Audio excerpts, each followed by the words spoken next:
You guys wanted to see anime characters as dragons, so I'm going to take 3 characters and turn them into their dragon counterparts. Let's bring these illustrations to life.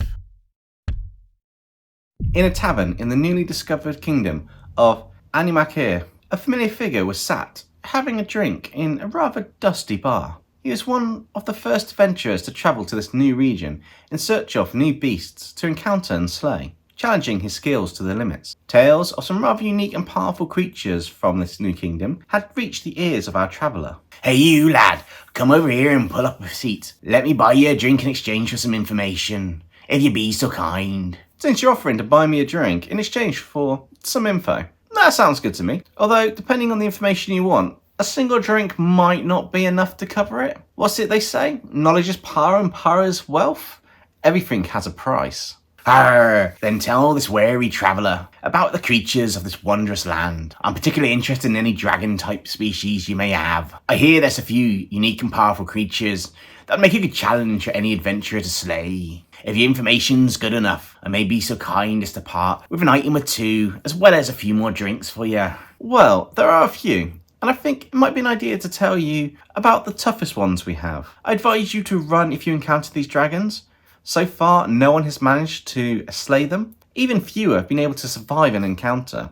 Fortunately, those that did brought back some rather useful information on them. The first one among the most feared and terrifying dragons in Animakir, its name is Purple Sagian Wyvern. However, most people know it around here refer to it as its alternative name, Royal Prince of Destruction. The reason for this is its body is mainly purple in colour, with a long spiky mane that's also purple. The mane glows when this dragon is about to attack. It charges up a kind of destructive energy from within and around its body, and fires a blast so powerful it can change the land. There's even rumours a whole mountain range was destroyed by one of these blasts. Either way, it has a strange energy that fills its body, one that can destroy anything it touches. Of course, the energy isn't on the body the whole time, but when it fights, it can surround itself within this energy that can break any weapon down. However, that isn't the most terrifying and amazing ability of this dragon. In fact, it's not what makes it so dangerous and deadly in comparison. That does sound rather interesting. My blood's starting to boil at the thought of challenging this beastie. That, my friend, is not something I would recommend, mainly due to the ability I was talking about. This species of dragon not only has armor-like scales on its body, and strangely enough, a tail that looks like that of an ape, it has a rather unique physical condition. One that means if you did survive an encounter, you'd have to come back more prepared than the last time you faced it. For you see, this dragon gets stronger the more damage it takes. The fighting style at this point becomes rather barbaric and its power increases dramatically, to insane levels in fact. The closer to death, the more limitless its power until the final moment. Though, the real danger is if this dragon survives a near-death experience battle, its strength actually doubles. Still want to challenge this one? Well, as impossible as it seems. My bones seem to be shaking with excitement to face this terrifying beastie, the one you call the Royal Prince of Destruction.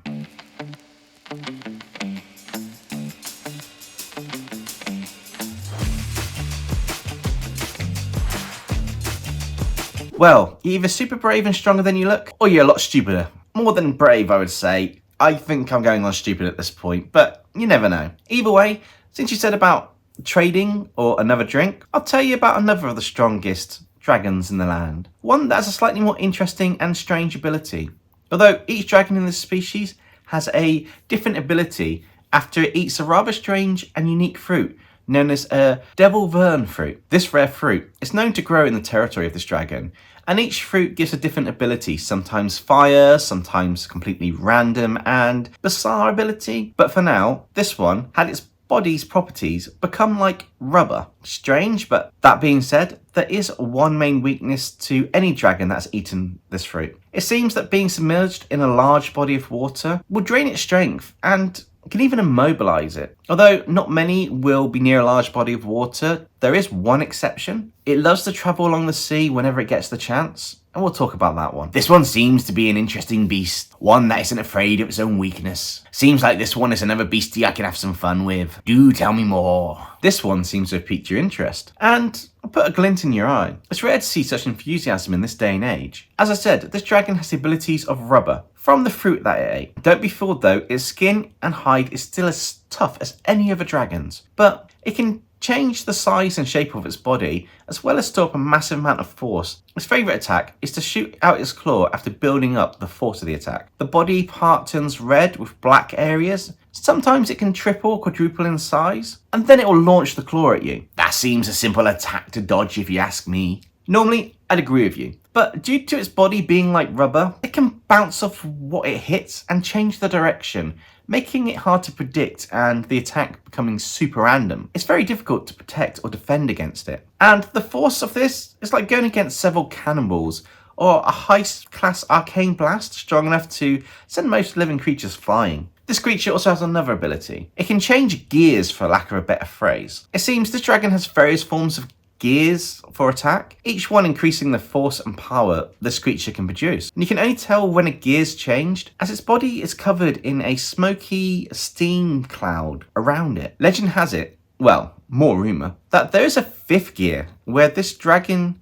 is covered with a white smoke and its features and scales become a white colour as well. The name of this dragon is the Strawhattean Drake, and its wings are made from the smoke its body emits. We're not quite sure how it works. We think it's some form of magic, but it can fly. Although, if the smoke is disturbed enough, it will fall back down to the ground below. So why is it called a Strawhattean?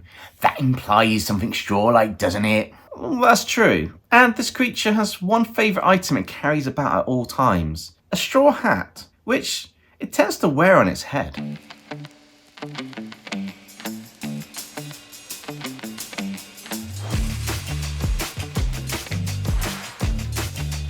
Well, that's an interesting one indeed, and one that might be a bit troublesome, but I'm not one to run away from a challenge. I wonder if you have time for one more before we settle the matter of what's owed for this information. Of course, I may be back for more in future, if that works out for you, lad. I think we can come to some kind of arrangement. As luck would have it, I do have time for one more, and a bit of information about a rather unique dragon, possibly a variation of a dragon species, as this one's more human-like, similar to a hybrid of a human and a dragon. There's a rather unique case. This time I will give you the next bit of information for free. It's a bit of a warning. There's one species of dragon that no matter what, you must not eat. I'll stress this, you must not eat the flesh from this, cooked or whatever. If you do, you'll become a human-dragon hybrid with no hope of coming back or changing your fate. Are you serious, lad? There's really a dragon species that can do that. It's the first I've heard of this. Deadly serious. And the dragon I mentioned is infected, so its flesh will do the same. There's a species of Ghoul type dragon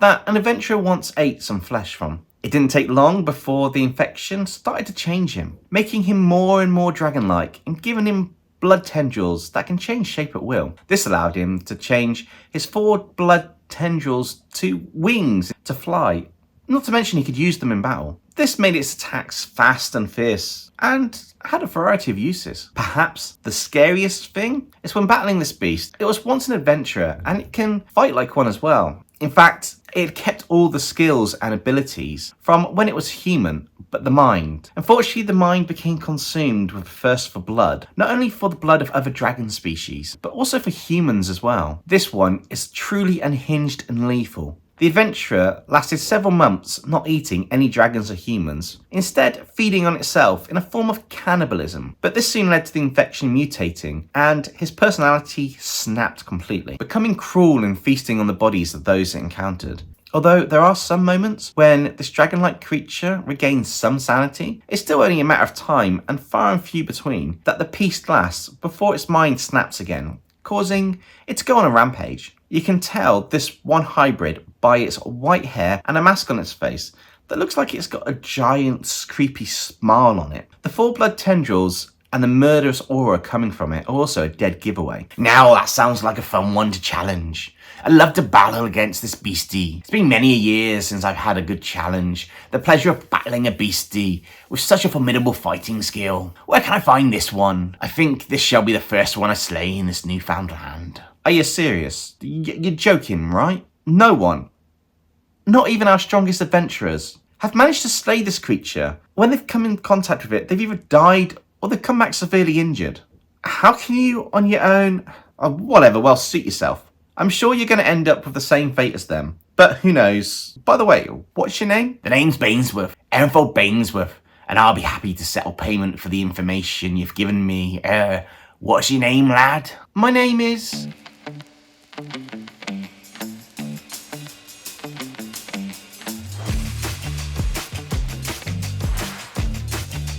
Really enjoying taking some anime characters and turning them into dragons, and who knows, this could be the start of a new series. I'm a bit biased, but I think they all came out really well. I have to say my favourite is the Ken Kaneki dragon.